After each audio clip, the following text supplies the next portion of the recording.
pod stream is powered by Play Alberta. Play Alberta is offering odds boosts on every Oilers game all season long. And for a limited time only, our listeners can score a $50 free bet when they deposit $50 using code GYB50.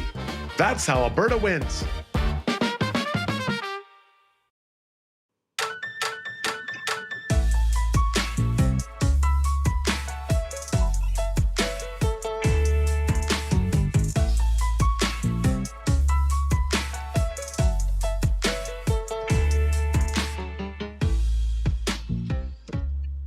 Steady and rock solid. The Edmonton Oilers clearly learning a lesson from some mistakes they made earlier on in the week. They take advantage of a tired team, and the big guns came to play in a big, big way. Convincing win over the Detroit Red Wings, and yes, indeed, they do salvage the homestand. Welcome to Got Your Back, folks. So happy you're along for the ride tonight. We are live on X. We're live on YouTube. We're even live over on Twitch.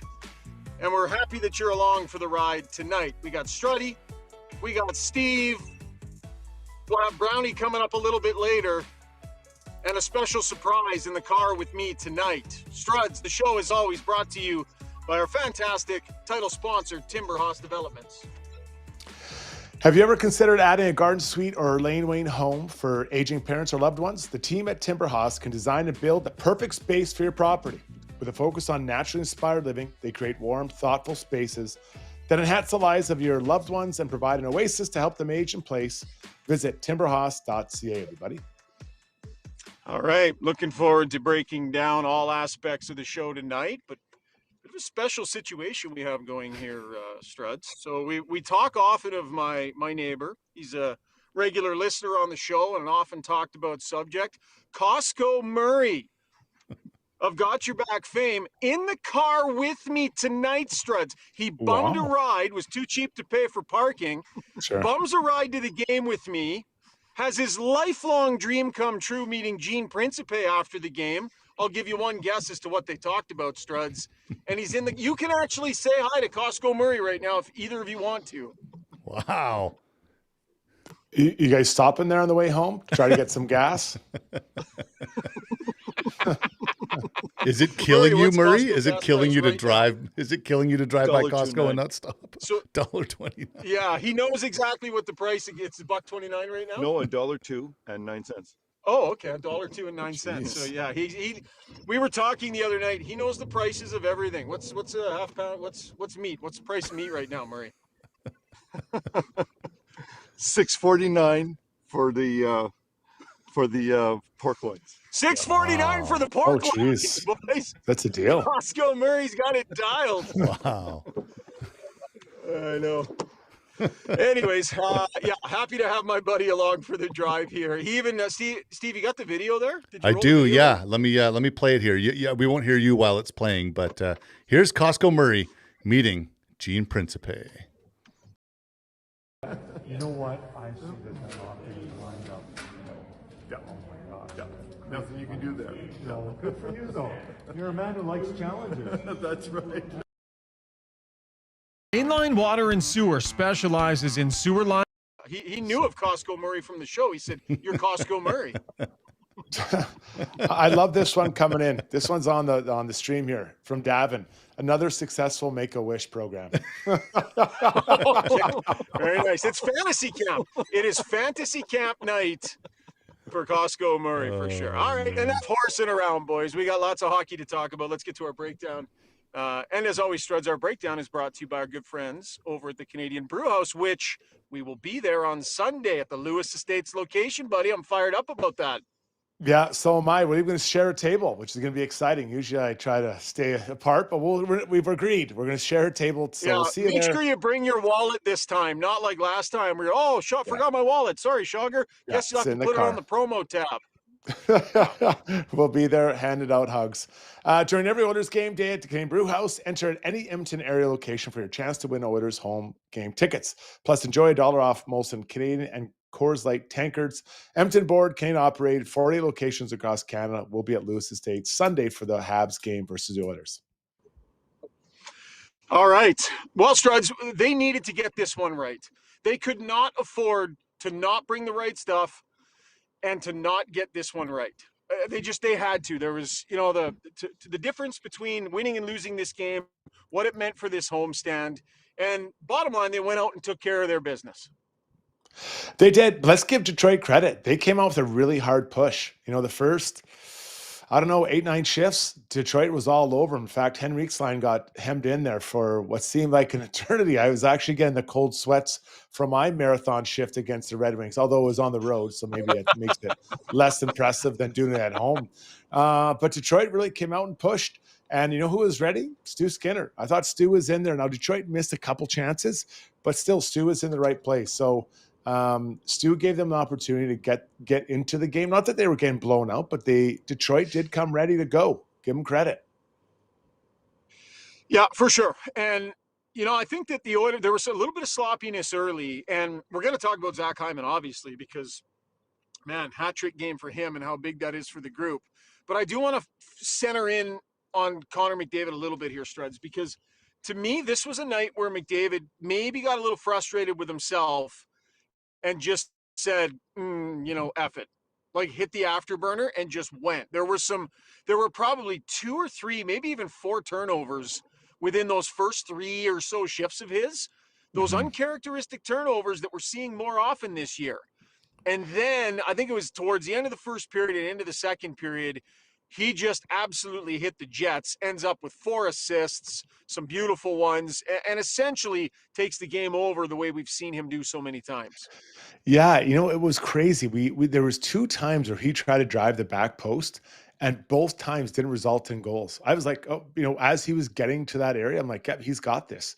One on his forehand, one on his backhand, which credit Cam Talbot with a nice Cobra strike to knock that puck out of there. But I was like, what is going on? Like once, but twice for him not to be able to drive that back post and tuck it in around the backside of the goalie. So pretty impressive by Cam Talbot to defend that. But he was on it, and he was feeding other guys obviously over the course of the game, and he was skating really, really well. And he's a really easy skater, but tonight looked like he had a really extra juice in his legs, and he was flying around quickly. For sure. And then, we'll get to Zach Hyman here. So, Hyman's come back. He's still wearing, some support on that wrist. But he's starting to look like he's feeling it a little differently. Is he 5 goals in 6 games here? Or, he's on quite a little goal-scoring run here, Stripes. Yeah. But he looks like he's working around whatever discomfort remains, and he's really finding that touch. They need this guy to go, right? And I'm not saying the season's rides on his shoulder, but he can't be a 15-goal scorer, right? They need this guy to be the guy he is. So he's got 12 games played, 5 goals, 4 assists, 9 points. So obviously getting a hat trick helps those stats a lot, but what they need him to continue to do all the things he does, drive the net, work with Connor, but be a threat to score. And his first goal, the power play goal, that is vintage Zach Hyman. And that's what I'm looking for. Like, that's not an easy goal to score. You're heavy on your stick. There's people all around you. And Connor just fires an absolute dart in there, and he just redirects into the net. He doesn't have to put more heat on it, doesn't have to hammer it. You just have to redirect, and that requires some dexterity from your wrist and some strengths in those areas. And that's the goal I'm looking for. I love that goal, and I was like, okay, this guy is, he's feeling confident in there because they need him. They need him getting up to 25, 30 goals this year. Let's get to the Weiss Johnson soundbox here, Struds, because I want to hear from Hyman about his night. Some other guys talked a little bit about him. Such an impact player when he gets in there. So powerful the way his game, everything is about hard into the corners, hard to the front of the net. It's just so what the doctor ordered for this team from where they were struggling in so many ways earlier on this season. Let's get to the Weiss Johnson soundbox, Struds. Yeah, should you need a new train furnace, air conditioner, heat pump, hot water tank, or garage heater, Weiss Johnson is now offering 24 months, no interest, equal payments. Always see to make your purchase easier heading into the Christmas season. Their family helping your family for nearly 50 years. Visit wjjingle.com for exclusive specials for just got your back jingle lovers. Let's hear it. Weiss Johnson, whoa. We're proud to be local and family. Okay, let's get to Zach Hyman talking about his night. And then, Steve, if we have somebody else talking about Hyman, go ahead and roll that as well. Yeah, so we've got Hyman here. He's pretty much talking about ending the homestand on the right note. Yeah, I mean, I think you got one. You have to take advantage of the schedule, and it's advantageous to you. They're coming off a back-to-back, and we've been rested, so you got to take advantage of those games. And two, we're playing well. You want to make sure that you continue to play well and play well at home, and feel good going on the plane tomorrow and going out to Toronto. So it's a very important one. And here's Stu Skinner talking about Hyman. It's an impressive man right there. The grit and the strength it takes mentally, obviously physically, but more so mentally, just to fight through something like that. I mean, we all know from experience how tough it can be, and for him being out as long as he was and the type of injury, it's pretty incredible what we saw a few months ago, and then seeing him now, and he's got a Hatty. I mean, it's quite impressive. Yeah, pretty impressive stuff here from Zach Hyman. Struds, why don't we do a little bit of a deeper dive into the game and crunch some numbers, buddy? And as always, that is brought to you by our friends at Sport Logic, who provide the numbers, but also by McDonald's, Struds. Who is of Canadaville do be warned, the Grinch is back. He's feeling quite scorned. He's built a worse box with odd socks as a prize and even left behind a Who Hash surprise. Looking to see the Grinch's big reveal. It's only at McDonald's, his Grinchiest meal. For a limited time only while supplies last at participating McDonald's restaurants in Canada. Okay, interesting. Buddy, you're crushing that, buddy. I just have to say, I know. Since Gerp and the amazing crew over at McDonald's, they sent us that ad read kind of laughing like, this is a fun one, and expecting me. I haven't had to read that one yet. You've had to read it every time, and you're nailing it. Oh, I'm not kidding you. Like, it's like the harder it is, the better I do. The easy ones I stumble up on, but these hard ones, Gerp is going to have to send in a harder one coming up here. So let's look at these numbers. It's interesting that the numbers I chose, and it's an interesting reflection of the game. Like, Detroit played pretty well. Let's start right at the top. Puck battle win percentage. The Oilers only won 25% of those puck battles. Detroit won 75%. Just off that alone, you'd think that Detroit will win the game. Okay, let's slide down to another one. Puck into the ozone time, or puck in the ozone time. These might be a little, I think I was a different one. But either way, Detroit had more time in the offensive zone than the Oilers did. Oh, sorry, yeah. But what's interesting about this is that the slot shots on net didn't reflect that. So Detroit, I think it was like 20 minutes to 19. And slot shots, Detroit only had 11 slot shots, and the Oilers had 16, so a little bit less time. But that tells me the Oilers are doing a good job protecting the middle of the ice, even though Detroit was in the ozone. And then the high danger scoring chances, Detroit found a way to get a few more. So 17 over top of the Oilers 12. So, it wasn't a perfect game by the Oilers. This reflects to me Detroit, two things. Detroit played well, but also this Stu Skinner was up to the task when called upon. Yeah, let's take it there next and talk a little bit about Skinner here. So he's piling some pretty good starts on top of one another here. Struds, I know that the team has been playing better defensively, more conscientious for the most part. But I think if you just isolate Stuart Skinner, which we were doing before, and the results were not great, even though the team was playing poorly defensively behind him, now the team is playing better defensively in front of him, but I think he is also playing better hockey. I think there's been an uptick in the quality of his game here recently, and I think that's meaningful. That's the direction it needs to head in. Yeah, I truly feel he looks a lot more comfortable in the net right now, because it's not such a gong show in front of him. It's just he wants to feel like he can have somewhat predictability of what's going on in front of him, and when he does that, he is now not trying to think of 3 or 4 things that might happen. It's maybe 1 or 2, and he's focusing on those. So he looks more calm, more collected in the net.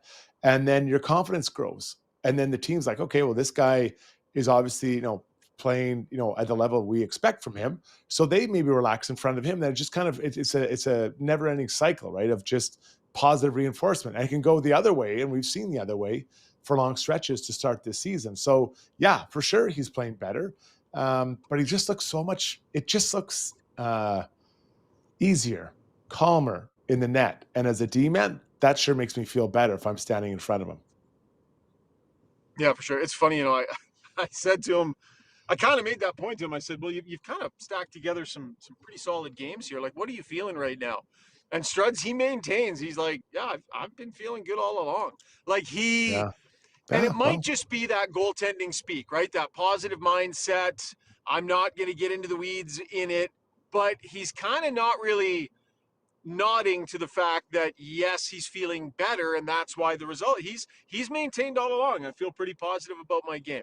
Good on him. He can say what he wants. He certainly earned it tonight, but can probably feel pretty confident in his game heading in to Saturday night game in Toronto. Like, it's a big one next game where you want your guy feeling steady.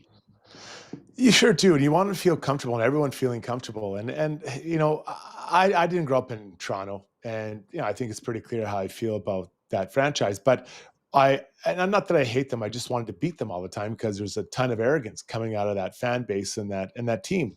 So you get up for those games and you want to put them down. There's no better feeling than being the Leafs at home on a Saturday night. You want them and all their fans to go home in a bad mood. So the Oilers have a huge opportunity here to go in there and to get 2 points. And to, there's always that Matthews versus McDavid thing. Obviously, I'm not sure if we'll ever see that duo in a final, but I think it's important. So the guys will be jacked up. And then, you get home, you move to Montreal after that. And that's a fun game too. Like, that's an unbelievable place to play. So it's different. You don't really care about the fans of the Habs. Not that's wrong. You're not looking to make them have a bad day. You just want to have a good game in front of a great crowd. Heading out on the road, and they're going to play their last game in the Eastern time zone before Christmas, which is kind of banana land as far as scheduling goes. I asked Zach Hyman about that today, and they're not looking to make excuses, Struds, but the truth is that is banana land. The entire conference done before Christmas. It's incredible. I don't know if that's happened before or not, but I just know, I haven't seen it. So it's definitely interesting. But they turned this into a really solid homestand, and they pick up 7 points, and this was a really solid performance tonight. Struds, why don't we get to our storylines? And that is brought to you by our good friends over at Play Alberta. Let me just find that one. There it is. With casino winners every hour. I got it. With casino winners every hour, jackpots worth millions, and revenue that stays in the province, there's never been a better time to sign up. Right now, you can score a $50 free bet when you make a minimum $50 deposit with code GYB50. That's code GYB50 for a $50 free bet. Start playing with your game sense today to find out if you're Alberta's next big winner.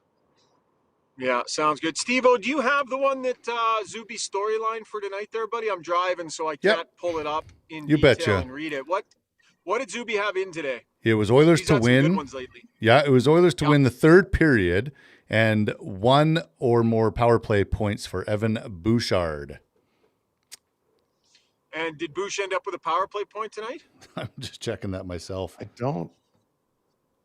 Well, he got. Did we hit he that actually one? no. Somebody take a look on that. He didn't have a point. He didn't have a point tonight. So I didn't think so. Didn't have a point. Okay, so we were close on that one, especially to win the third. So just missed on that one. But Struds finishing teams off, right? Like, the storyline fundamentally is about the third period, and the Oilers showing some killer instinct and being able to play strong through the rest of the game and finish a team off, which I think is kind of what Zuby was thinking. Why wouldn't they be motivated to finish this homestand off strong? Yeah, I really like what Zuby did here. He's basically, looking for the Oilers to put the dagger in the corpse, right? In the third. So it's like we're not have to worry about it again. And I like that. I like that mentality because that last little goal is a separator. Now I think they got the third goal late in the first, was it late in the second period? If I remember correctly. And that to me was a pretty big one. Let me just double check that. But that's kind of what you need. You need to find. It's not always. Yeah, it was. Sorry. It was late in the second. So it's not how many goals. Sometimes it's win, because now they're going down like, oh, we're 2-1, we're pretty good. Oh no, it's 3-1, and then that just makes it seem a little bit further against a team like the Oilers. So love the timing of that third goal by the Oilers. How about so Hyman missing the empty net for the hat trick at first? How about Vasily Podkolzin ringing one off the crossbar? Leon Draisaitl who's going to try and win a goal scoring title this year, defers to you with the net empty, and with a wide open cage, you ring it off the post. Like, and remember, Vasily Podkolzin is a guy, Struds, that goes out 20 minutes every day early for practice and shoots at an empty net. He rings it off the crossbar. Too jacked up. I'd love to hear the conversation the boys just giving it to him. Like, they'll be all over about that one. And listen, Leon, like, whatever, you win the game. I don't think he ultimately really cares, but I just love to hear it because guys would be relentless on him, just giving it to him. It'd be so bad. The other great Draisaitl moment tonight, I was laughing. I had the binoculars out for this one for sure. When the ref tripped him, oh my God.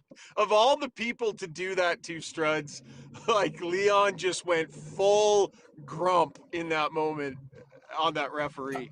I love it because they're both blaming each other, and listen, I felt in the moment, the ref has to get out of the way, right? He has to back right up on the wall. Like, Leon doesn't anticipate him being one or two steps to the middle of the ice. So I agree with Leon on this one, 100%. Yeah, and then the ref came over to talk to him, and like, Leon's face just did not even change at all. Yeah. He just sat there, and I don't know if the ref was giving him heck for yelling at him or whatever, but there were a couple of pretty funny Draisaitl moments in this game tonight between the Podkolzin crossbar, the ref thing, and there were a couple of other conversations after getting tossed out of faceoffs. He felt like he was agitated tonight, not just by things going on. But certainly understandable. It was an interesting night. You got a relentless player tonight, Struddy?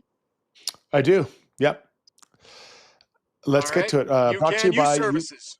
UCAN, goodbye, UCAN Youth Services. And actually, I got an email today. It looks like they moved into a new building that looks pretty exciting. So check out their website for details on that. If you need reliable entry-level staff, they train Edmonton youth with the skills and confidence to show up ready to work and to grow with your team. Learn more and make a change today at ucan.ca.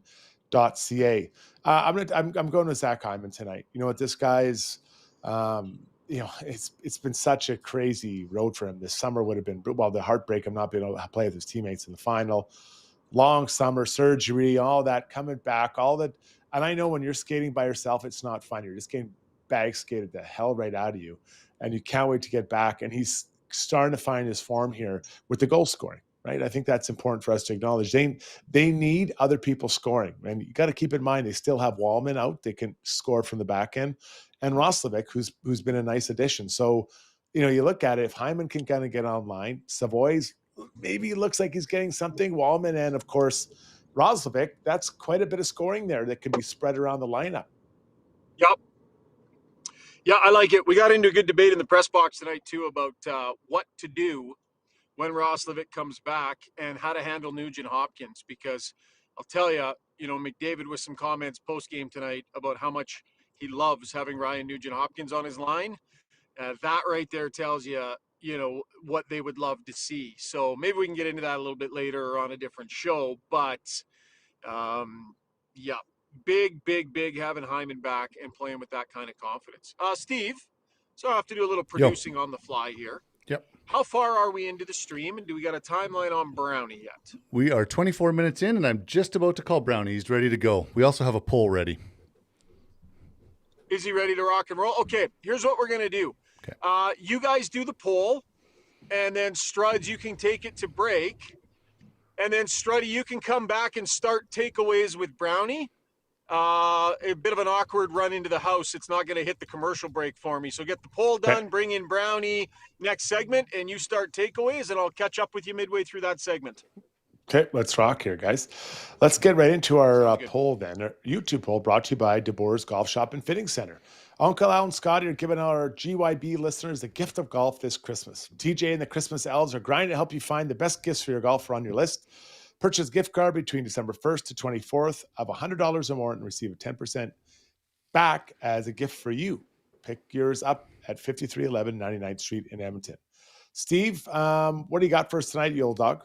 All right, so Oilers have 5 games on the road coming up. The question on the poll is, how many points will the Oilers earn on the road out of those 5 games. So the options are 0-3, 4-5, 6-7, and a lot of people on the poll loving 6-7, by the way. I'm sorry. I apologize. I didn't realize that. Can't help yourself. 6-7 or 8 or more points. What do you think, Struds? Okay. How many points are you expecting? Well, let's get into it. So Saturday, Sunday, Leafs, Canadians. And then we got Tuesday, Penguins, Sid and the Kid. And then what is that? Friday? Boston on Thursday. Boston on Thursday. Yeah, my bad. And then the Wild, an afternooner against the Wild at 1:00. And then they come home and play the Golden Knights 6:00 the next night. Yeah. Well, we'll just focus on the 5. So Leafs, Canadians, Penguins, Bruins, Wild. Yes. They got 7 out of 10 on this home stand, which is good. I mean, 8 would have been better, obviously, but they got 7. So, I think I like your 6-7 because I'm going to say 5 or 6. They got to get one early here. They got to at least split the Leafs and Canadians. Yeah. Then again, find a way to get 2-3 points out of the next 2, the Bruins and the Penguins, and then see what happens against the Wild. So I'm going to say most likely they get 5. What do you think, buddy? I'm cautiously optimistic. I would say 6-7. Yeah. But yeah, I'd be very happy with 500 road trip. Yeah. I think that, fantastic, just to start trying to keep, grinding upwards in the standings, before Christmas. They're currently, just for those of you that are wondering, there's still a few games to wrap up. The Oilers are currently in the first wild card spot, 34 points. The Sharks are right behind them at 33. The Sharks have played actually one more game than the Oilers. So the Oilers ticking up, but that leaves them 2 points behind the Kings, 5 points behind both Vegas and Anaheim. So still some work to do very early, though, and the Oilers have not played their best. Not yet. Okay, Steve, let's jump out here. When we come back, we'll get Brownie in the house, rolling, and then I think at some point Shogger stopped to get gas with Costco Murray or Phil, whatever his name is. He heard about the meat special. He stopped for meat and gas. Yeah, he couldn't. He had a coupon. We'll talk to you guys in a second. All right. At Modern Measure, every item of clothing starts from scratch and is designed from the ground up, based on both your style preferences and current fashion trends. Their clothing is fully designed to give you the exact look you're looking for, down to the smallest details and customization. The Modern team will work with you to make sure that you not only look and feel great, but make the most of your investment. On the ground floor of Edmonton Tower downtown, Modern Measure. Riverside Motorsports is your ultimate multi-brand dealer. With a massive lineup of motorcycles, ATVs, side-by-sides, snow bikes, e-bikes, and snowmobiles, all under one roof. With Alberta's best selection, a huge parts and accessories inventory, and a fully certified service department, Riverside has everything you need to ride. Family-owned and serving Edmonton for over 55 years, see what they have to offer in-store just off St. Albert Trail or online at riversidemotorsports.com.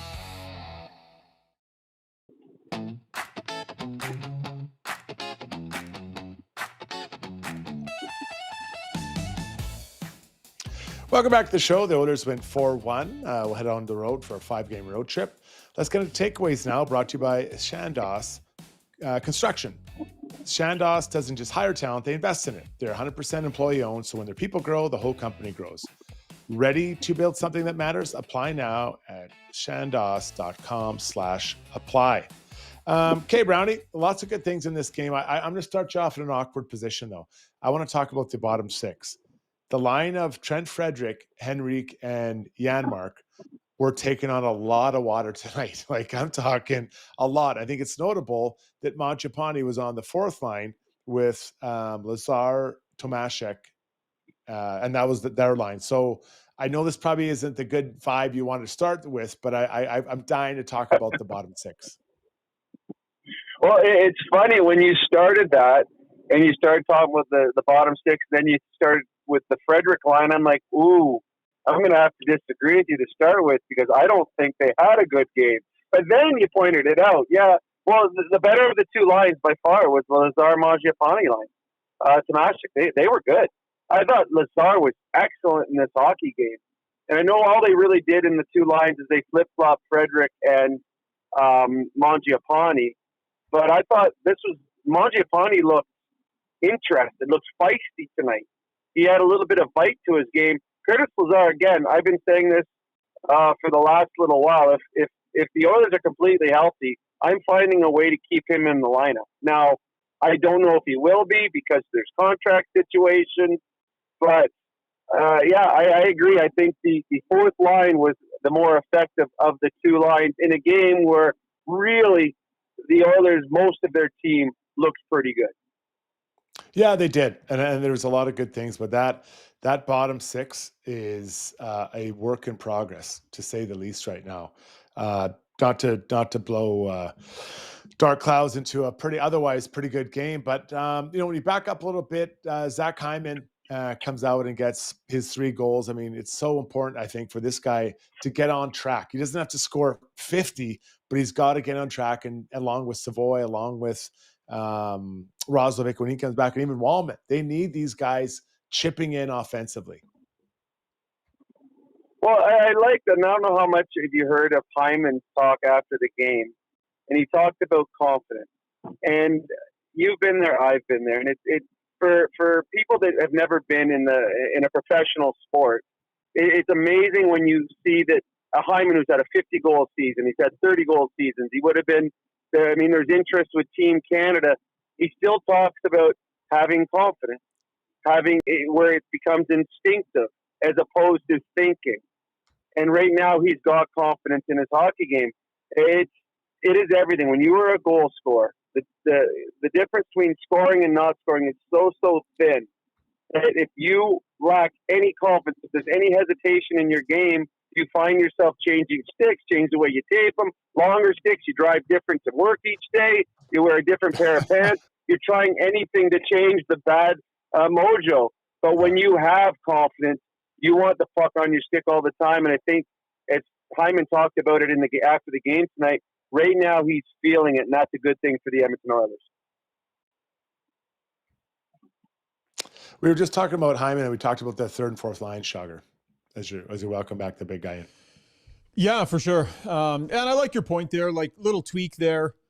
And it's funny, the struggles kind of followed Frederick onto that line a little bit there. So I agree with what you guys were saying. Brownie, Struds and I were talking a little bit about Connor McDavid in the first segment there too. I guess I just wonder from the nuance in McDavid's game, he's kind of seemed to have been able to get himself back on track here. What do you think the biggest difference is night in, night out, what we're seeing McDavid doing right now? Well, one, he looks rested. I think he looked tired at the end of that road trip. So I think fatigue was part of it. Playing as much as he did with the compacted schedule and all the travel. So I think that's part of it. He just looks assertive. He has giddy up in his game. There's times where he doesn't even have to skate fast. There's a dump and he's got no chance of getting in there, but he's still going 100 miles an hour thinking, okay, maybe there's a bobble. He just, right now, he's feeling it. Just like when I talked about Hyman having confidence, right now, McDavid's feeling it. He feels that he can make any play. And when he makes a mistake or when he turns the puck over, and he did quite a bit tonight at times, he somehow finds a way to get the puck back right away. And it doesn't affect him. He'll try the same play. He'll try another pass. Right now, I think he's brimming with confidence. He's very aggressive and assertive with his game. He's looking to shoot when he can. And I think he said it after the game. He said, it's my job on this team to move the needle. And that's what I'm going out there trying to do. You know, guys, I just got to highlight a goal, and I was on this, talking about this on the panel today. The goal that Hyman scores in front, well, he scored all his goal, but the whacker, they come in and every Oiler touched that puck. All 5 guys, both D, all 3 forwards, and they were interchanging all over the place. Regula jumps off the blue line, gets it back. He throws it higher. Like, it's such chaos to defend that. And yeah, they're NHL players and they should be able to figure it out, but it doesn't mean it's not easy. I mean, it's just really difficult. And I love that whole sequence. And Connor gets it, makes a really nice play. I think it was between his legs to Hyman, who's, he knows where the puck's going to come eventually, get funneled there. But that to me is when the Oilers are at their best. All 5 players are involved in the offense, like we saw in that goal. Well, and Strud, a great play on that point, or that goal there. Connor McDavid, once they get set in their positioning, Connor McDavid is high on the board. He throws the puck down to Leon Draisaitl. Now, you're a killer. Okay, there's Draisaitl down low. There's McDavid. When Draisaitl gives the puck back to McDavid, McDavid is now drifted all the way across the ice. And when he passes it back to Hyman, you're like, hey, McDavid was just up there. And as a defender, you can only see so much at a time. The guy that I was defending was on the board. Now he's behind me. And then Hyman reads the play, and he jumps past. But it just, the thing that the Oilers' power play has, you cannot be passive against it. Because when you're passive against it, they will pick you apart. And on that one there, Leon Draisaitl waited for Connor McDavid to get from the boards all the way across. And then Connor McDavid, seeing he couldn't shoot, he waited for Zach Hyman to jump from the high slot all the way down to the goal line. They have incredible patience. And if you're not aggressive on them, they're going to do exactly what they did. But yeah, that is a great sequence that the Oilers had on that power play. Going to transition quickly into core adjustments here because the head coach has made one here recently, and I think it's mattered. Core adjustments are brought to you by HSE Core Services. If you need a safety program, they will build it. If you need it managed, they can do that too. If you're stuck dealing with the online safety registries that your clients need you to sign up for, they'll even manage those for you. And yes, they do core audits as well. Visit www.hsecor.com. Tom Lesko, owner and operator, regularly beating the wheels off of Struds on the tennis court. Yet another reason why we love HSE Core Services. So the core adjustment here is leaving the lines alone. Letting it ride, letting it breathe, letting some players develop some chemistry and such, guys. We're going to go to the Weiss Johnson soundbox here. I asked Connor McDavid about this. And it's funny, in my question, I even said to him, you understand if it's not going well, Knobloch is going to look for solutions, right? So I'm kind of giving Knobloch the out there, but Connor didn't really agree and take it. Connor was like, yeah, here's McDavid on the lines staying the same finally. It's so important. You know, we've been flip-flopping like crazy all year long, and just to get some stability throughout the lineup is so important. You know, something that we talk a lot about, and you know, it's not easy to build chemistry. It's not something that happens overnight. You know, so to have a little bit of continuity, lines can start to meet and talk and you know, figure out where each other are going to be, and I think you're starting to see that. I feel like he's glad that the lines have stayed the same, Brownie. Am I reading too much into that? Is it that obvious? No. Yes and no. Like, you don't think Connor McDavid and Leon have some say when the lines get switched up and they're playing together? I think they have a lot of say in that. Mm-hmm. And the lines staying together, this is a 5-game homestand. The games that the Oilers were leading and won, the lines stayed together. The games that they were losing, they didn't. They didn't stay together against Buffalo. They put them together, as we talked about last game. Against Minnesota, they broke them up and put Connor and Leon together again. So I like when they stay together. I want those players, when they're losing, to have an opportunity to be part of the comeback.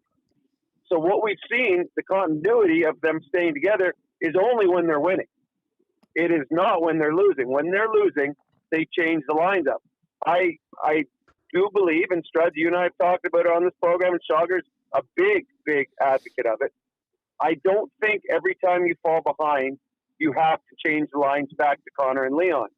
I think you've got to see if Connor playing with Nuge and Hyman can get it done in a big moment. If Draisaitl playing with Savoy and Podkolzin can get it done in a big moment. I think they can still keep the lines together more so than just when they're winning hockey games.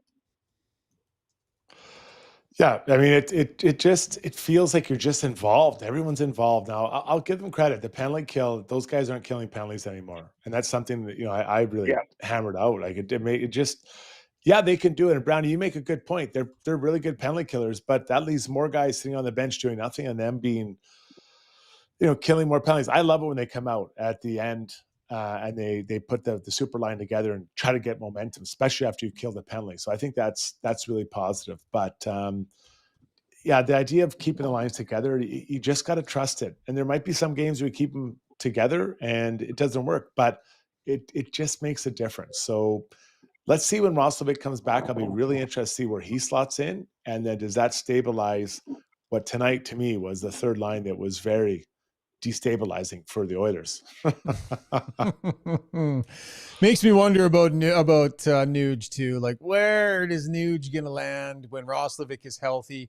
I don't know. Brownie, I'm sure you heard all of post-game tonight too. Like Connor was asked a specific question about how every great center has a real solid winger, that a complimentary winger, and for you, that's Zach Hyman. And, why is that? And Connor's like, well, I think Nuge has a lot to do with that too. Like, he wanted to talk about Nuge. He talked a lot about all the things that Nuge does on that line, Brownie. Well, to me, I've never understood why that line was broken up. It is always, if it's not the best line in the National Hockey League, it's in the top three, and they all have roles on it. I would have Nuge playing with Connor and Hyman. When Roslovic comes back, and I know that Struds was against this, but when Roslovic comes back, he plays with Colson and Leon. I move Savoy to the third line because I have a guy that I trust defensively and brings energy every time he's out there. He becomes my third line winger with Henrique. So Roslovic, to me, I know that Struds is wondering where he should go. To me, it's a no-brainer. That guy's a top six forward all day long. He plays with Leon Draisaitl because he's a pure goal scorer. And Leon Draisaitl has not had a pure goal scorer playing with him the entire time that Leon has been here. So I think Nuge belongs with Hyman and McDavid, and McDavid talked about it. But when they get healthy, they're going to have a good thing. They're going to have options. And I look forward to seeing that happen, hopefully, at some point right after Christmas. It feels like they're one top nine forward short. My goal if I was Knobloch, try to stretch this out so I have three lines that can score, skate, play fast, all that stuff. And when you put Roslovic and Nuge both up there, and I'm not saying you're wrong, Brown. I get it, man. But that third line, I'm looking at the third line. What do we got? Right, you got a young guy who's trying to find his way in the HL, an older player that's trying, to be crafty and smart like he is, and he has been his whole career. And then you have, whomever on the other side that's just going to be a hard worker, maybe speed or a big body or whatever. So I'm not sure that's really an elite level third line. No, some quick you're right stats on that, here. Strud. The problem is Jack Roslovic is a pure goal scorer. You just completely take him out of the game if you put him on your third line. That's the problem. I get it. Yeah, I get it. Yeah. Some quick stats here. Well, the problem David and Nugent. Sorry. No, go ahead, Brownie. One last thing on that. The problem with all of this is Frederick hasn't become the player they wanted. Because that is exactly who they wanted to have as a third line player. Yeah. And if he's the third line player they expected, and you have him there with a Savoy and someone, now you've got that legit third line. He has been so disappointing for this team that he is really, as Strud, he's caused the problem that they don't have the third line they expected to have. Yeah. You nailed it. You just nailed it. Well done. Here's another one. So at even strength, when McDavid and Nugent Hopkins are together, they're only outscoring their opposition 8-6 at even strength, 57% of the shot attempt share. But when Ryan Nugent Hopkins is on the ice at even strength without Connor McDavid, he's been outscored 9-1 at even strength. So when he's not next to McDavid at even strength, it's 9-1 against, goals for and against for Ryan Nugent Hopkins. Struds? Yeah, that's a tough. That's so. Let's. I'd like to go back and look at those games. Who were his line mates? How are the D-men playing behind him? Like that is. I feel an unfair snapshot of what's going on in that moment, right? So, but it doesn't mean it's not true. It doesn't mean that. I don't know if that's a reflection on Nuge or just everything going on around him, and partly on Nuge, I suppose. But wouldn't it suggest that he's not an offensive driver on a line by himself, right? He's a really good complementary offensive player when he's with the big guys, but it's a little different because when he's not on that line with Connor, generally he's at center, and he would be the one trying to drive a third line as probably the best player on that line. Well, on that one though, Schauger, is the Oilers don't have a third line that can score. So the 9 against is probably too high, but the 1-4 unless you're playing with Hyman or Connor or Leon or Roslovic, you're not going to get any offense. I mean, you're not going to create offense as a third line center playing with Janmark or Mangiapane or Frederick. They don't have, and that goes to what Strud was just saying, they don't have that elite third line. Even if Nugent Hopkins is there as a driver, who is he driving the puck to? Yeah. So that's why those metrics are so poor. And then even Wallman not being in the lineup, like I think Wallman at his best, he's moving the puck up, right? And it just helps everyone be better and faster. So yeah, I don't want to get ahead of myself here, but looking ahead right now, it feels like that third line is something they have to figure out. Whether it's internally or externally, like that's an area I don't know. Someone was talking, I forgot who was reading, said the Oilers looking at D-men. I'm like, looking at D-men. I'm looking for that third line, bolster that and get that going. I agree with Struddy. Stats say there is a correlation between. Oh, what? Okay, sorry, I didn't understand that comment from Calvin. Sorry about that. That one threw me off. Okay, that's going to wrap up our takeaway segment, and that is brought to you by Shandos Construction. Can take a quick break here. When we come back, we'll get Brownie points. We will get Struddy's World. We'll take a lap and ask us anything as well. So still lots of content here on Got Your Back, presented by Timberhouse Developments. For over 60 years, Belvedere Golf and Country Club has delivered a high-quality membership experience to Edmonton and area. And now it's even better. Drainage and irrigation improvements in 2024 have taken course conditions to a new level. This commitment to long-term sustainability means exceptional playing conditions all season long. Belvedere's tee sheet availability is unmatched, so join now and experience golf the way it was meant to be played, on your schedule. Visit BelvedereGCC.com today. Why would you? Nobody puts in wood windows or siding anymore, so why put in wood fences? Maintenance-free vinyl fence from DLR is backed by a lifetime warranty and will save you time. Weekends are for playing, not painting. Go vinyl at DLRvinylproducts.ca.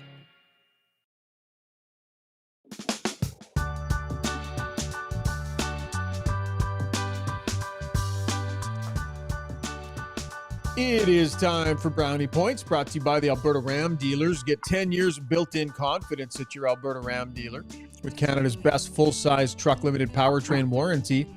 Every new 2026 Ram truck comes with a 10-year, 160,000 kilometer warranty. Make sure you go check out one of these beautiful trucks at your Ram dealer today. Brownie? Well, I'm going to start with 77 Brownie points to the Oilers' fourth-line center, Curtis Lazar, who continues to push for ice time when this Oilers team finally gets healthy. Tonight, Lazar was 77% on faceoff, including one late in the game with the goal he pulled. He gives them the right-hand faceoff centerman that the Oilers have desperately needed the last number of years. He also added 4 hits in a game that he only played, I believe, 9 minutes. If I'm coaching, when this team is fully healthy, Lazar is in my lineup. I've got 4 Brownie points to the 4-star forwards for the Edmonton Oilers. It took till about game 22 of the year before the Oilers had 18, 29, 93, and 97 all healthy and playing. But we have seen when the Oilers' best players are healthy, the Oilers have both the most lethal power play in the National Hockey League and a dangerous top 6. Tonight, these 4 players combined for 10 points. I got 7 Brownie points to everybody's fan favorite Oilers, Vasily Podkolzin, who led the Oilers in energy tonight, as he usually does, and led the Oilers in hits tonight with 7. No player understands his game and strength more so than Podkolzin does, and he plays to them each and every night. And all the work he's been putting into practice continues to show up in improvement each and every game. And he also gets a little extra love tonight for not taking the easy-peasy empty net goal. He decided to go bar down or nothing, and unfortunately, it was nothing. I've got 235 Brownie points to the 3 Swedes in this game tonight. When I played, if you were a player that was 6'4" or bigger, you were usually an ankle bender. or you'd be stapled to the bench, only seeing ice time for a fight. In tonight's game, there were 3 monster Swedes on the ice. Ekholm is 6'5", Simon Edvinsson is 6'6", and Elmer Soderblom is 6'8". None of them ankle benders. All 3 of them had a point in this hockey game tonight. Those are 3 really big Swedes. My last one, and this is what I've been thinking about for a while. I'm taking away 50 Brownie points. 50 Brownie points are coming off of the supposed starter for Team Canada at the Olympics, Jordan Binnington. In a rough start of the year for Jordan, tonight he gave up 6 again and was pulled in the hockey game. Binnington had his moment last year in the Four Nations in overtime. He is nowhere near that level right now. If I'm picking Team Canada, I do not have Jordan Binnington on my team. He's got a .875 save percentage, a .329 goals against average. And with all the other options being relatively inexperienced as a starter at the Olympic-type level, I'd rather have 3 good choices instead of 2 choices and Binnington. Binnington isn't on my Team Canada. And those, my friends, are my brownie points. Whoo. Jeez, that's a lot to take on. That was a pretty bold statement. I guess, I don't know. I had another thing. Well, first off, I don't like the comment about being over 6'4" and being an ankle bender. I find that hurtful. Because I feel that it's directed at one of us. I know Shogger says he's 6'3", but he's not. Okay, so let's talk about that Jordan Binnington. I get what you're saying, Shogger. I've seen other people talk about Binnington being on it, but Thomas Harley not being on it, which I can't imagine Tom Harley not. That one offends me more than Jordan Binnington being on team offends you. How could you not have Harley on there? Matthew Schaefer's had a great start to the year, but guys, it's Thomas Harley. What do you think of that, Brownie? I agree. To me, the 8 defensemen that were part of it last year. Now, Theodore was injured, so he didn't play. But the 8 defensemen they had last year, Doughty and Harley, they're on my team. My defense does not change. I have the exact 8 defensemen. In net, I've got 3 new goaltenders. Both Hill's been injured. Monteblanc has been terrible this year, and Binnington's been terrible. And if you remember, Binnington wasn't great the whole Four Nations. He had a moment in the overtime where he was all world. There are 4 other goaltenders, 5 other goaltenders better than Binnington is Canadian. Binnington's not on my team, but I agree with you, Strud. I have the exact defense that we had last year. Thomas Harley's on my team 100%. So there's the 2 conversations. What do we think they should do? And what do we think they will do? Yeah. And I'll remind you guys that Doug Armstrong is Jordan Binnington's general manager in St. Louis. I will remind you that Doug Armstrong potentially might be looking to trade Jordan Binnington at some point in the next, whether it's this season. And so if he leaves him off the Olympic team, we saw when Yzerman did this with Marty St. Louis, it was no good. So he's already a fiery guy. He's already shown I can have mediocre regular season numbers and step in and win a huge game. And there are 3 spots. So the chances that Armstrong isn't going to bring him in and at least have him there as part of the team, he would diminish his trade asset. He has the potential, if he ends up playing, to improve. And I know it's not selfish and it's not supposed to be about his own team, but come on, he's the GM. There's no way he's leaving the guy off that won the winning game last time around. I could agree with that. Yeah. Go ahead, Brownie. Go ahead, Chuck. No, I was going to say, I understand what you're saying, Shocker, but he also has to look in the faces of the other people around the table and justify his decision.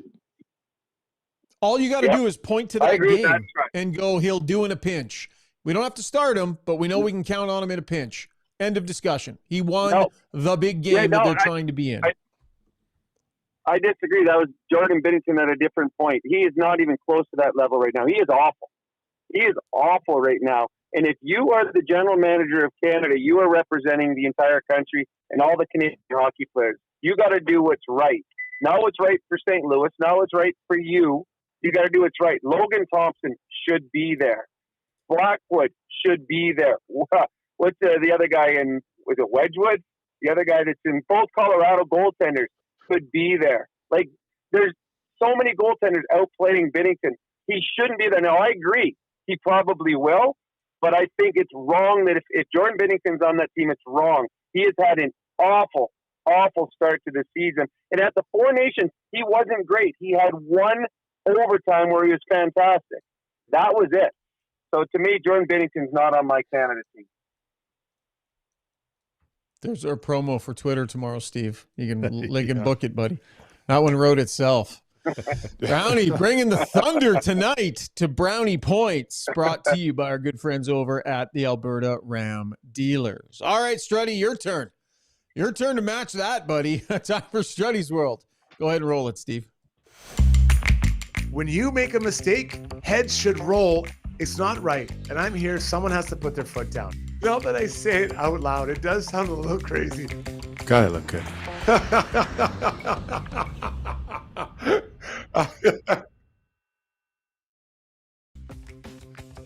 Why would you take Jordan Binnington?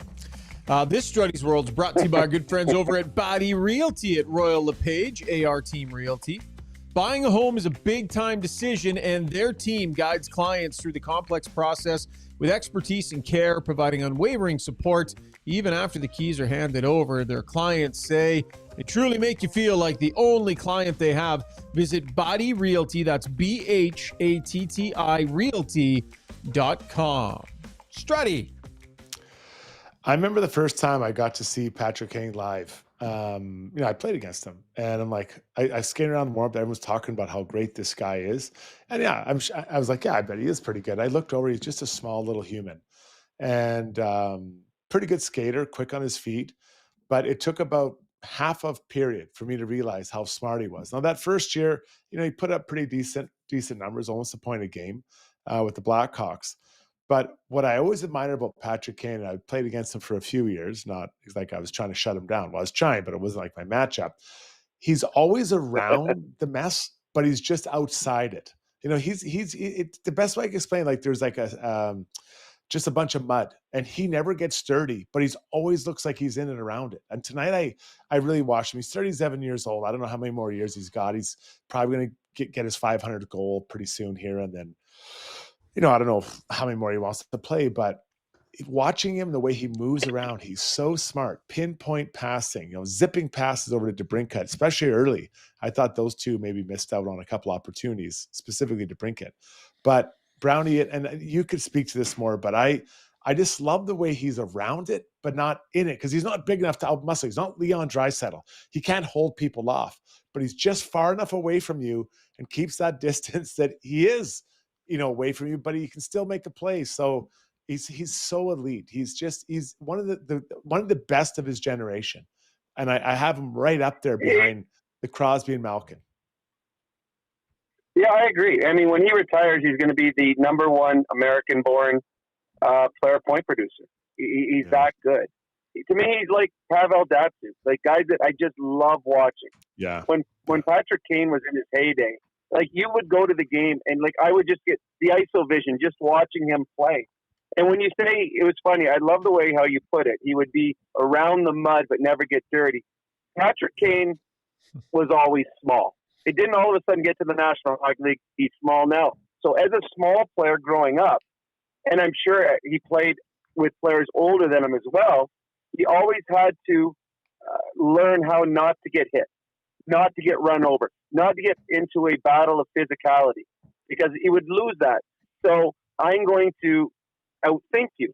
Okay, you guys are going to battle here. I'm going to stand 2 feet to the left because I'm going to read this is where the puck should come. It was like Dennis Rodman when he talked about rebound. I saw who was shooting. I knew the spin that it would come off, so I knew to go over here for the rebound. That's Patrick Kane. When he would read a play, here's where the puck should come after this altercation. And he always was right. And then when he makes the play, he's like the opposite of Connor McDavid. McDavid's going 1,000 miles an hour. Patrick Kane just slows the game down, yet you can't get the puck off him. He just twirls, makes a couple moves, and then fires a pass on the stick every time. So he is one of my favorite players, Struds, to watch play. And when he retires, they will be announcing, going to the Hall of Fame very shortly, for sure. Patrick Kane. It's incredible. And just to back it up, so he's 10 points behind the all-time leading scorer, Mike Modano. So he'll pass him, maybe before Christmas. But Austin Matthews is the next guy who's still alive, or not still alive, still playing. Jeez, that's a little bit hardcore. He has played about half as many games as Patrick Kane, and is about 600 points behind him. So, if he continues on, I think Austin Matthews will eventually be the all-time leading scorer. But I got to remember, Kane missed quite a bit of time with, obviously the lockout, a bit of a lockout, but also the hip injury, and it took him a while to get back on track. But he is a gem, and I was so happy he's in the building to watch him today, because again, I don't know how many more chances we'll get to watch him live. Yeah, I was in the building when he got that cup-winning goal too. I was covering that Stanley Cup final. Pretty cool moments. He's the only one who knew. Yeah, I've seen. He's the only one who knew. What's that? It went in. Yeah, he's the only one who knew it went in. And we were standing there like, what just happened? We were standing there. He's pointing. Like, he's pointing. Yeah, I loved it. Yeah, classic moment. Love his hands. Man, he just has such silky smooth hands. God. Holy smokes. Just truly incredible hands, and the ability to have his head up and the vision and all that. I thought you guys both described that perfectly. Okay, Brownie, that'll be it for you, buddy. Big night tomorrow night. Got Your Back Christmas party ready to rock and roll. Brownie, Randine's excited. Probably a little too excited. To have a chance to party with you and your lovely bride. She had a blast last time. And I hope the expectations on the culinary side of things are not too high, because we are ordering in, big guy. It's not the culinary. It's the drink selection and the game selection. That is where my expectations are high. Because, I know that you wanted a list of things. You wanted a pre-planned event when the Strudwicks were hosting. Yeah, so itinerary. A simple itinerary is not too much. I'm expecting a menu when I walk in of what we're doing each half hour for the entire night. What you're going to get tonight after the show is a PDF of the Settlers of Catan rule book, and I expect you all to study up. Let's be honest. We don't look at the text. It is fun. That's true. It is fun, but if you happen to lose that game before we get there tomorrow, we will be fine with that as well. We got a new one, a fresh one from the game store, so the cards are crisp and smell like new. Party hard, boys. I can hardly wait. Wow. Be home by 9. We'll see you tomorrow, Brownie. All right, night, guys. All right, that was Robbie Brown. Bringing it tonight with his Brownie points. Before we roll into the break, Steve, we want to remind everybody, if you're looking for a Christmas gift for someone in your family that happens to be a big Swiftie, like Struds is a big Swiftie, that the amazing live production, the unofficial end of an era tour featuring Charity Eden, hits the Jubilee Auditorium December 27th. Charity Eden is the #1 Taylor performer in the world. That's obviously not Taylor. All of the eras are performed live with amazing detail, songs from Life of a Showgirl. You can get your tickets at ticketmaster.ca. So I know Shona is going to be there. Randine's going to take her girls and go Struds. And she's gotten some pretty rave reviews. Apparently she's quite the performer. Yeah, it's going to be fun. It'll be a really good night. And right after Christmas too, everyone's jacked up, got some new clothes to show off. Can't wait. Here it goes. All right. Okay, we're going to get to break. When we come back, we'll take on the scoreboard from the night. We'll take a lap as well, see what else is going on around the league, and then ask us anything. So lots still ahead here on Got Your Back.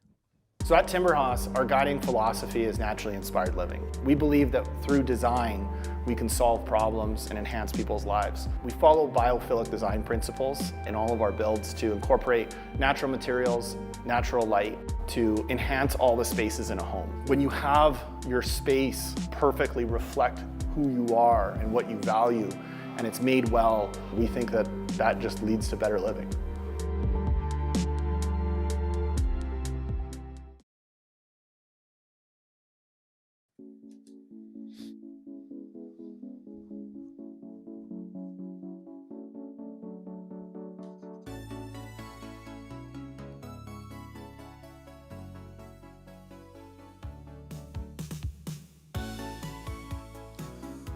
All right, time to take a couple of laps, brought to you by Riverside Motorsports.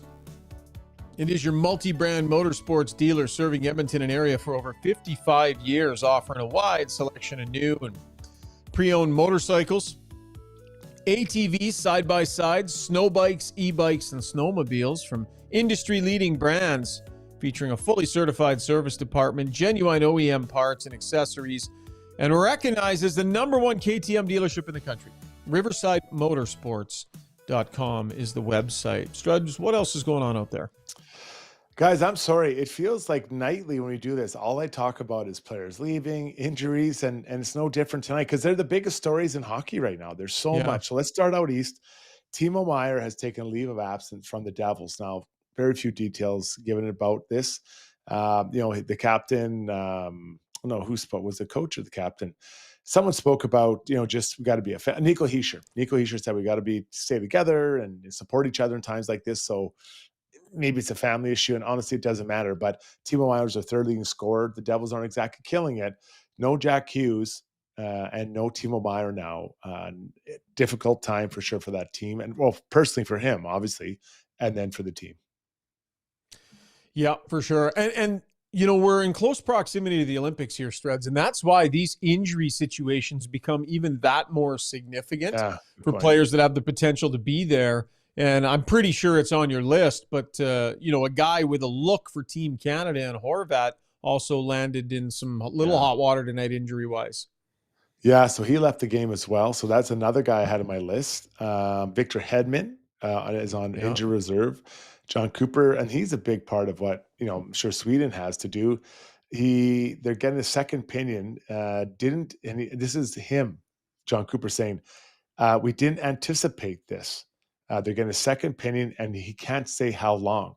So generally speaking, that isn't a good sign when you're not really sure at all what's going on around there. Then finally, Utah, a team that came out of the gates blazing, and they slowed down a bit. Logan Cooley's out for 8 weeks as well. So, man, it just feels like it's like nightly we're talking about injuries, people leaving, all this stuff. It is really wild.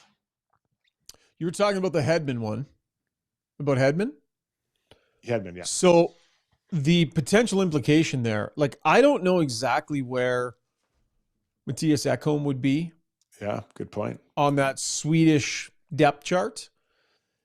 I mean, he's going to be in the mix. He was on the Four Nations team, and I know it was a tough start to the season for him. There's some good Swedish D-men out there and some guys that are having good years. But an injury or two might be the difference between Ekholm being there or not. You really want that for Mattias Ekholm, truly. It would be an amazing experience for him.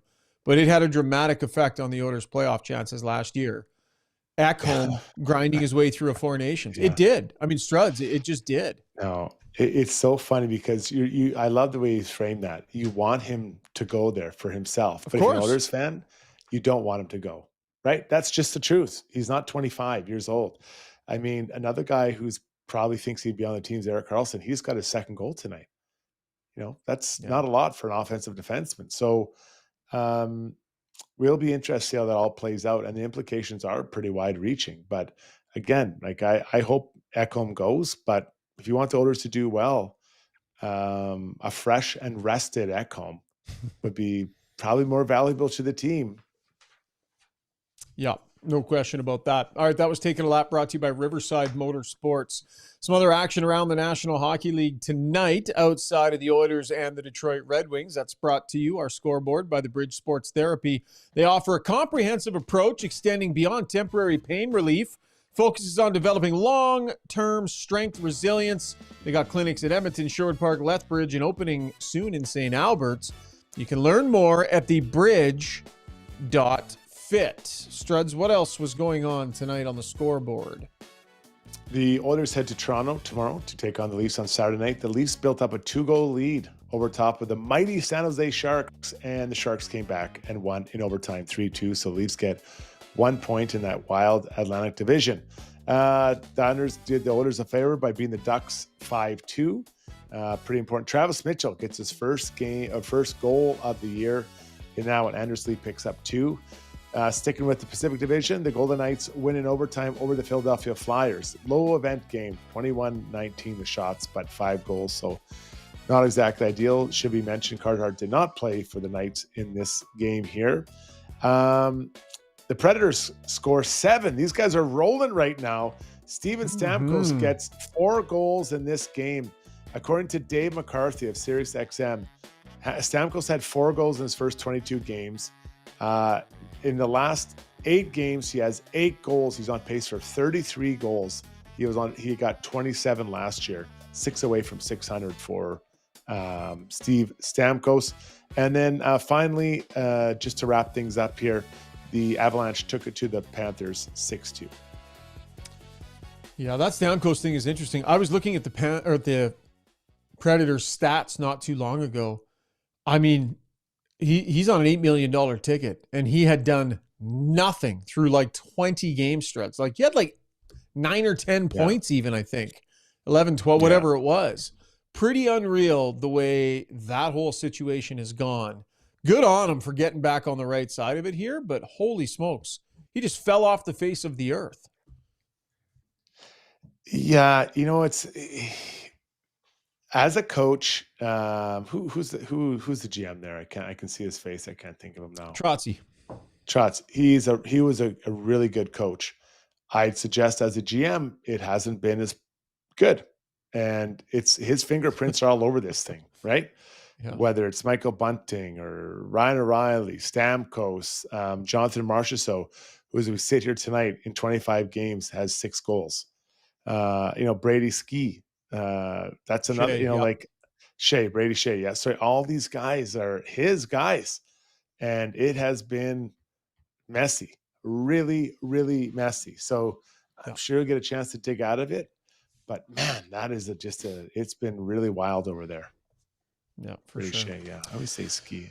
Second guess myself. SKEJ, I think, right? I know. SKEJ. Yeah. That's a tough one, yeah. Yeah, Shea. Gotcha. All right, that was our scoreboard brought to you by the Bridge Sports Therapy and Training. Steve, doing a wonderful job tonight. Why don't you hop in here and wrap up our DeBoer's Golf Shop and Fitting Center YouTube poll, pal? All righty. So again, the YouTube poll question. Sorry, Shogger. Let me get your picture off the screen here. No problem. So we were asking fans or the chat how many points the Oilers will get on their 5 games on the road coming up. So coming up in the top spot, most fans unfortunately thought 6-7. 6-7. I don't understand this. I don't get it. You're I don't not know where supposed it came to. from. You're I not saw supposed people to. doing it. I don't get it. I know I'm sounding really old, but it's so lost on me. You sound old. Struddy and Is I there get it. even an explanation? There's no explanation, I understand. If you don't get it, then you just won't get it. Yeah, I'm not getting it. Sorry. I'm kidding. There is no explanation. It's just a dumb thing Super that old. Young people are doing. 6 to 7 points out of a possible 10 are what 54% of the respondents believe will happen. Next up is 4 to 5 points with 28%. 16% say 8+ points, and only 2%, the real negative Nellies, thinking 0 to 3 points out of the possible 10. All right. It starts off with the back-to-back, the Montreal-Toronto back-to-back. Boy, if they could find a way to grab 3 points out of those first 2 games, that would get them off to an unreal start, Struds. It would. I mean, they're going to have a ton of energy plowing into those 2 games. I mentioned before playing a lot of kids from Toronto on a Saturday night, then you got Montreal. So there'll be energy for sure for those games. And yeah, you got to have a good showing in Toronto because there's nothing like getting a win on your first road game. It's so huge. It just sets up the rest of the time. You're not behind the 8 ball. Takes the pressure off. All right, let's hear what you have to say, folks. Awesome number on the stream tonight. We appreciate you. Thanks for all the great comments. There's a little scrappy in there tonight, Steve. A little arguing going on this. We don't like that. We don't like post-game arguing after a win. It got very, very close to some me exercising some intervention. Yeah. Some Steve Taylor style intervention. Yeah. We don't want that. Everybody Dad just voice almost get came in. along. Yeah. Just get along. Our Ask Us Anything is brought to you by Mortgages by Maria, powered by Dominion Lending Center's Maximum Mortgages. If your mortgage renewal is coming up, don't just sign the first thing your bank puts in front of you. With the right strategy, you can save thousands and make sure your money works harder for you not for the bank. Get smarter options, expert advice. She does a great job. mortgagesbymaria.ca. Steve, what do we got? All right, a whole bunch of stuff out there. We'll see what directions we go in. Cyril Strainer, personal trainer, comes in and says that he still doesn't like the board battle efforts, specifically in the defensive zone. What say you, Struds? Well, I mean, we referenced that earlier in crunching the numbers. They were out puck battle wins 75-25. That's significant. That's a lot. There's a lot of puck battles in a game. It's not just like one or two. So yeah, I can see what he's saying. I think that the Oilers are trying to keep that in their own zone, keep it to the outside. So maybe they're not overcommitting to those battles, waiting for a more opportunistic time to jump in there and take it. I think overall it's been better in the defensive zone. And, and perhaps whoever had the comment there is noticing specific to the board battles. But Struds, was it just me or did Ty Emberson have a game that he needed to have tonight? Was he better tonight? I felt like he was a little bit more noticeable in a good way. I like when he's more physical. I do. And I thought tonight he was a little bit more physical. I don't think he's been poor. Have you? I thought the last little while I haven't minded his game actually. Yeah. I think when think everyone's come on. Yeah. I would say he's trended up with the group, but I thought he was even more noticeable tonight. Anyways, I know that wasn't the question. Sorry, Steve. Yeah. It's all good. Being physical is key for him. He's got to be physical. Okay, so one of the things that was happening on the chat, Struddy, was Oilers Forever One was relentless himself in the fact that he believes Mangiapane vacated the front of the net when Hyman went in and scored. You were saying that all 5 players touched the puck before Hyman scored. He says Mangiapane wasn't anywhere or vacated. What do you think about that? Well, I'm talking about, I think the third. Is it a different goal? Yeah, I don't think we're talking about the same goal. Okay, so there you go, Oilers Forever One. Yeah, because I think Brownie started talking about the power play goal. So Gotcha. I think there was some confusion there. Okay. I wasn't talking about the power play goal. I was talking about, so I'm talking about the goal. I'm pretty sure it was just Connor's line. Okay. Yep. Yeah. So I hope that clears it up. That makes a lot more sense.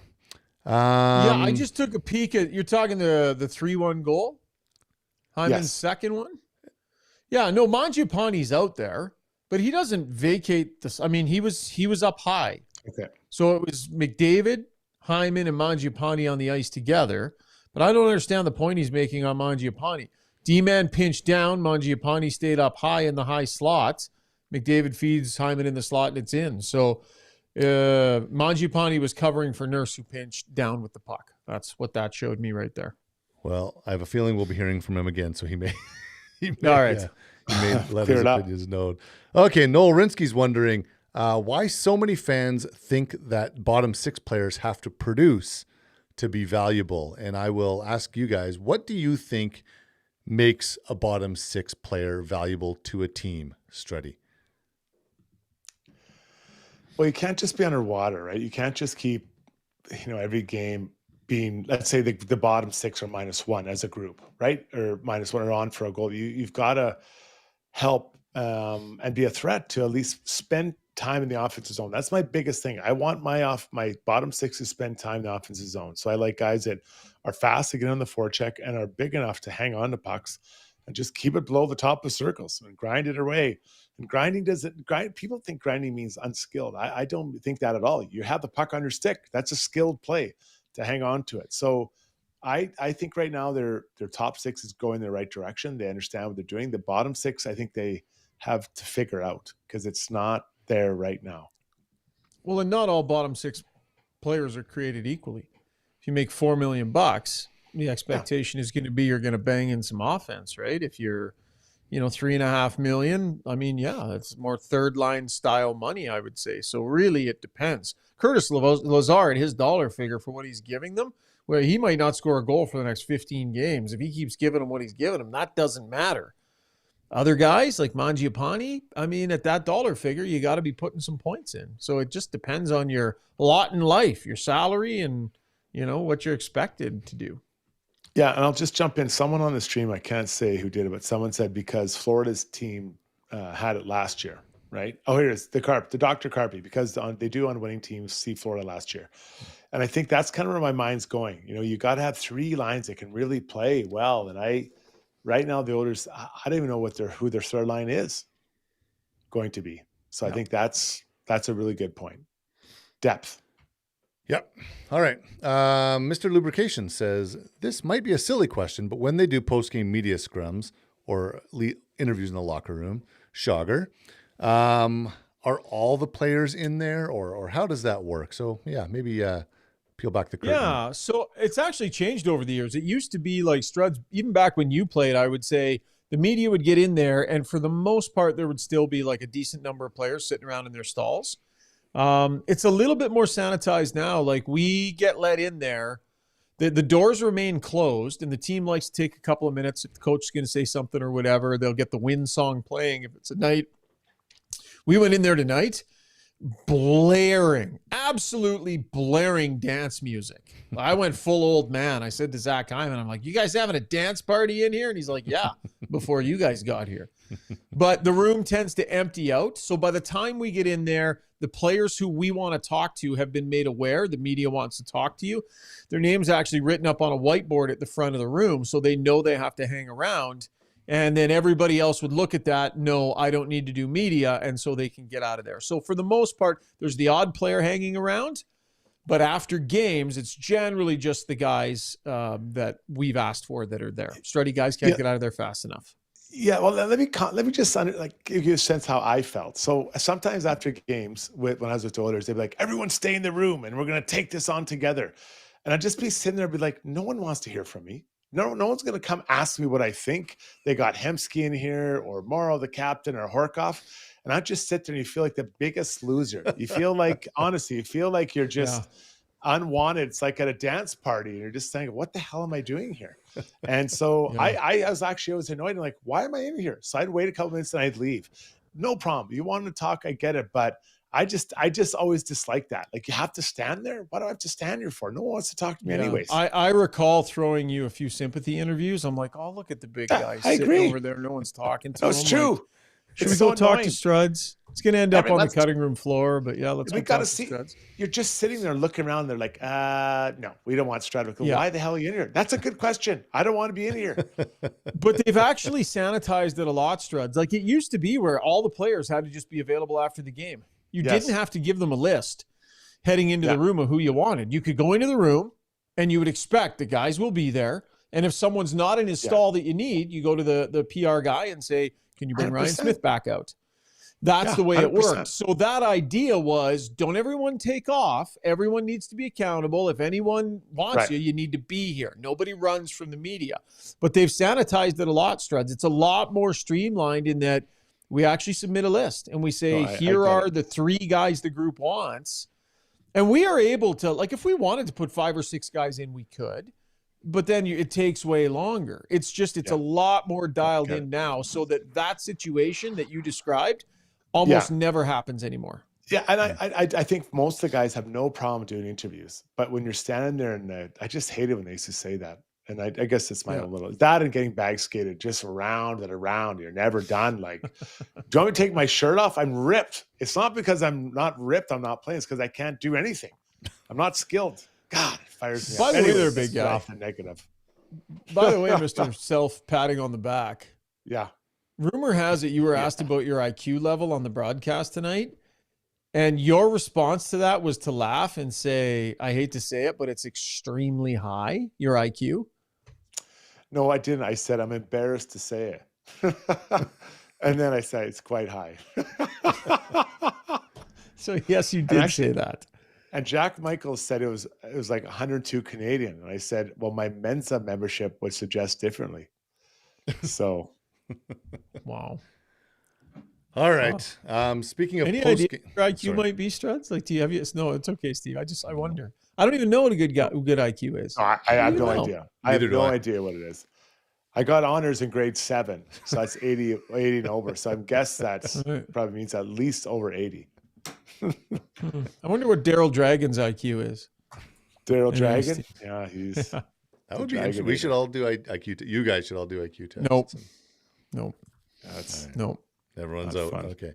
So speaking of post game, Davin 1287 says they work out after games too. Eh? Do players work out more, or do they flush out more on the bike or whatever it is that they're doing, more at home than on the road? Are they doing stuff after games, Struddy? How does that work? Yeah, I mean, I think there's more equipment at home, obviously, if we can use it, and usually have more time, because on the road sometimes, like, we got to get out of it, we got to get on a plane and fly or whatever. So yeah, you usually have more stuff to do, and then a lot of guys, especially if they don't play the next day, they'll have a really hard workout after the game. Now, it doesn't mean 2 hours, but maybe do heavy lifting after a game, and heavy lifting might be like 5 sets of deadlifts and 4 sets of squats or something, like just to get those weights in, because then you have 2 days to kind of recover. So yes, it would be way more organized and a plan for sure, because you don't have that access to that stuff on the road. I remember last year in the playoffs, we were in Dallas, and where the media would wait, we'd wait behind a curtain to go into the hallway and then funnel into the Oiler room. While we were waiting to get into the locker room, we hear this like, ka-chunk, ka-chunk, bang, ka-chunk, ka-chunk, bang. These weights sound like someone was throwing weights around. Yeah. They pull the curtain back, and it's Connor McDavid right after a loss, and he is just crushing, like he's got like almost like a squat rack. It's that squat rack, Struds, where you can kind of stand in the middle of it. So you've got it like it on both sides, and he's lifting it, and he's stepping up onto this thing and stepping down. Like he was going hard right after the game. And it was McDavid, and it was intense. So yeah, there's a lot that goes on, and they have those programs where they just know the right way to flush, I guess, certain muscles and such. Yeah, 100%. And I'm laughing because Struddy's awkward silence. He was just there's a program. No, there's a program built out and everything, and you'll have your routine, and it's not like you just started in the playoffs. You'll have it. Like I said, like you used to do like deadlifts and box jumps or whatever, just to kind of load those legs up and keep it up over the course of the year. It's so dialed in. Similar to my post-show bowl of Frosted Flakes. I think it's kind of it's similar in that it serves a purpose. Similar, yeah, for sure. All right, a couple more there, Steve-o. A couple more. Okay, we have so many fun ones. Soggy Corp, speaking of the inner workings of Rogers Place, says, "Ask us anything. How the heck does Louis get around the arena so fast? My guess is secret tunnels and segways." I've never been to the press box. Yeah, how do you? Never mind Louis, Struds. We both know the real feat of athleticism is Stoff being able to get down to the Sportsnet set between periods and back up to the radio booth by the time puck drops. Yeah. And he doesn't take the elevator because the elevator is it's overwhelmed, right? There's so many people trying to move around, so he walks. Yeah. He comes down and he's great. I really enjoy those times with him. And sometimes he'll have something he'll want to talk about. Sometimes he doesn't. And I'm the same way. Every analyst is kind of the same. Like sometimes you're passionate. Sometimes like I'll talk about what he wants to talk about. Like there's no real ego, at least, involved in those too much. Okay. Clifton Tiffinger is wondering, Struddy, if there's an update on the hot chocolate machine that you broke up in the press box. Yeah. I was gun shy. Yeah, allegedly broke it. Yeah. I noticed a lady who actually broke it. She wasn't back there tonight, but I did on the way out. One of the bartenders or the manager said, "Hey, did you get a hot chocolate?" I said, "I didn't even go over there. I didn't want to break it." So I wanted one. Gene got one. Someone brought him one. They don't bring me one. Obviously, they're like, "Get your own, slub." But so I was gonna get, but I never got it. So next time, I think I'm slated for sometime in early January. I'll get a hot chocolate. Maybe we'll put a picture. I'll put it in our Discord picture. Stoff getting a little love here. Matt Blom says Stoff is the man. Somebody said, Mars Boy says, maybe there are 2 Stoffs. The Bob Father. That's still my favorite. Multiple Bob Fathers. Yeah, the Bob Father. I love the Bob Father. That's a good one. I want a quick shout out here to Alex Kanye, who just simply chimes in on the stream. This is a real simple one. I miss Bruce McCurdy. And then Alex throws in there a ditto. Yep. Big shout out. We definitely miss Bruce McCurdy. His breakdowns on the games and all that. Definitely. So good. I love that you threw that in there, Alex. We feel the same. Any more, Steve? Wow. Let's end with just a fun one that has absolutely nothing to do with anything. Noel Rinsky is wondering if you guys would rather take $1,000 a week for the rest of your life or a one-time $1 million payout. I did some quick math, and it works out, if your life expectancy is normal, not one isn't significantly better than the other. Do you trust yourself enough to take the $1 million now, or would you rather $1,000 a week? What do you think, Struds? Well, it depends how old I am. Like in my scenario, You're right now. right now. Yeah. Yeah. So that's, what is that? That's $200,000 a year, something like that. 52 weeks times. There's 52 weeks a year. So you said $1,000 a week. That's 52 grand. That's 52 grand a year. I was thinking a month. Yeah, my bad. Right. Yeah, I'd probably take the mill. Yeah. Get it up front. I got to spend that cash. Yeah. Well, yeah. I mean, you want the money up front because it would take a long time. Like if I lived another 40 years, I'd have a couple $1 million by the end of it, I think, if that math was right. 52,000 times 40. But yeah, I mean, how many you need those? You need it early. I agree with you. You need the big chunk of cash early. All right. That's a weird one. Why are people doing math on our show? What is happening? It's not. It's just fun. It's a fun question. It wasn't. Okay. Testing my IQ live on the show here, and it didn't go well. Let's wrap up with our play of the day, shall we? Brought to you by Mainline Water and Sewer, your trusted choice for over 40 years. Specializing in sewer line replacement and expert water line repair and replacement. Slow drains are a sign it's time for attention, and aging lines can cause basement backups. So their trenchless method is quick, low impact, and often finished in a day, complete with backflow protection. Visit mainlinewaterandsewer.ca. I don't know. Is Costco Murray meeting Gene Principe in real life? Is that a qualifier, Struds, or what do you have? What would you nominate? Yeah, no, that's a good one. I can go with that. I was just going to go with the interaction between Leon and the ref. I couldn't stop laughing when I saw that happen. It was just because they're both kind of upset with each other, like, and no one else really cares, right? It's just the two of them that are really bothered by this. Now, if they would have got scored on, it would have been a different situation. But I love it. I just think it's so funny. Might as well roll in the video one more time. It was a big night for Gene Principe having the opportunity to meet the one and only Costco Murray. Okay. And hold on. The only problem with the video is we lose your guys' audio, but during it. Yeah. I'll just throw it up real quick. Okay, here we go. You know what? I see this often lined up. Yeah. Oh my God. Yeah. Nothing you can do there. No. Good for you though. They were discussing the Costco parking lot at that point. So big night. Costco Murray making his Got Your Back debut. All right, Struddy. I'll see you tomorrow night. I expect you to not be wearing the purple hoodie. Little bit of elevated attire, if possible. Well, I don't want to steal anyone's thunder, so I'm just going to be muted in my outfit. We appreciate it. Brownie and I say thank you in advance for not coming in and stealing the show. Steve-O, thanks. Good job, buddy. Have a great weekend, and we'll chat.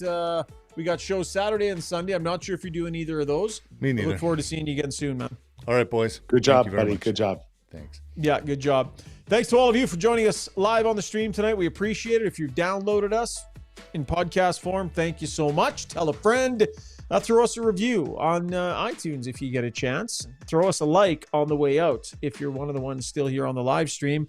Enjoy your Friday night, and we will chat Saturday after the Oilers and the Maple Leafs. See you, everybody.